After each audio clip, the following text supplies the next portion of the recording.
ইসরায়েলে লক্ষ্য করে বেশ কয়েকটি ক্ষেপণাস্ত্র ছুড়েছে ইরান। এতে ১৭ জন নিহত হয়েছে বলে জানা গিয়েছে।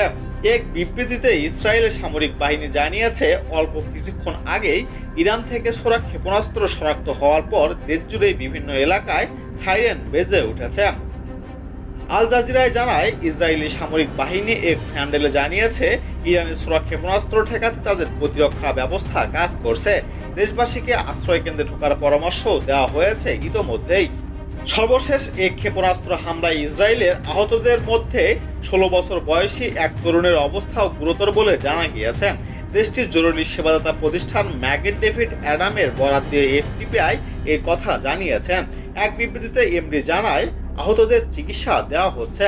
১৬ বছর বয়সী তরুণকে গুরুতর অবস্থায় হাসপাতালে নেওয়া হয়েছে। তার শরীরের ওপরের অংশে আঘাত রয়েছে। আর এক ৫৪ বছর বয়সী ব্যক্তির অবস্থা আরও বেশি গুরুতর। তিনি পায়ের নিচের অংশে আঘাত পেয়েছেন।